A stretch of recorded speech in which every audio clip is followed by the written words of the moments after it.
नमस्कार, आप देख रहे हैं पंजाब केसरी.com और मैं हूं आपके साथ अनुज यादव। हिंडनबर्ग एक ऐसा नाम है जिसे अडानी ग्रुप से जोड़कर देखा जा रहा है। जब से हिंडनबर्ग ने अडानी के ग्रुप को लेकर रिसर्च किया, तब से ही उसकी जुबान पर हिंडनबर्ग का नाम। हिंडनबर्ग ने हाल ही में अडानी के शेयर पर रिसर्च किया था, जिसमें सामने आया था कि अडानी के शेयर की कीमत गिरने की कगार पर है। इस रिपोर्ट के सामने आने के बाद अडानी ने खुद इस मामले में सफाई दी थी और शेयर गिरने की बात से उन्होंने इनकार किया था। जो अडानी अमीरों की लिस्ट में तीसरे नंबर पर थे, वो अडानी इस रिसर्च के बाद 7वें नंबर पर आ गए थे। इन सब के बीच कई लोगों के मन में सवाल होंगे कि इतने अमीर शख्स की कंपनी को लेकर खुलासा करने वाली हिंडनबर्ग कंपनी किसकी है और इसका काम क्या है। तो चलिए ये भी आपको बता देते हैं। दरअसल हिंडनबर्ग कंपनी के मालिक नाथन एंडरसन हैं, जिन्होंने इसकी शुरुआत की थी। इनकी कंपनी शेयर मार्केट, क्रेडिट और डेबिट पर रिसर्च करती है। कंपनी देखती है कि शेयर मार्केट में गलत तरीके से पैसों की हेराफेरी तो नहीं हो रही, कहीं बड़ी कंपनियां अपने फायदे के लिए अकाउंट से मिस मैनेजमेंट तो नहीं कर रही, कहीं कंपनी शेयर की हेराफेरी तो नहीं कर रही।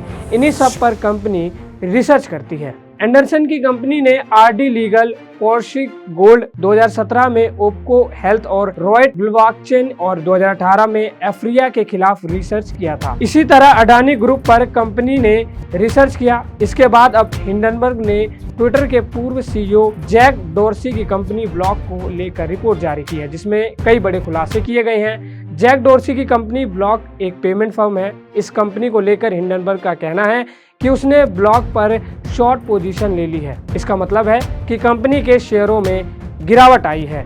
इसके साथ ही हिंडनबर्ग रिपोर्ट में बताया है कि उसकी 2 साल की रिसर्च में ब्लॉक के बारे में बहुत कुछ ऐसा सामने आया है जो अब तक लोगों को पता ही नहीं। रिपोर्ट के मुताबिक जैक डोर्सी की कंपनी ने अपने यूजर्स की संख्या को बढ़ा चढ़ाकर दिखाया है। ब्लॉक के कुछ पूर्व कर्मचारियों के हवाले से कहा गया है कि उन्होंने कंपनी के जितने अकाउंट्स की जांच की है, उनमें से 40 से 75% तक फेक अकाउंट निकले हैं। रिपोर्ट के मुताबिक कंपनी इस तरह के गलत आंकड़े देकर निवेशकों को बेवकूफ़ बना रही है। इसी तरह हिंडनबर्ग ने कई बड़ी कंपनियों पर रिसर्च किया है, जिसको लेकर कई तरह के सवाल भी खड़े हो रहे हैं। इस बार भी हिंडनबर्ग पर इसीलिए सवाल खड़े हो रहे हैं क्योंकि उसने पूर्व सीईओ की कंपनी के ऊपर रिपोर्ट जारी की है। खबर यहीं तक थी। इसके साथ आप देखते रहिए पंजाब केसरी.com।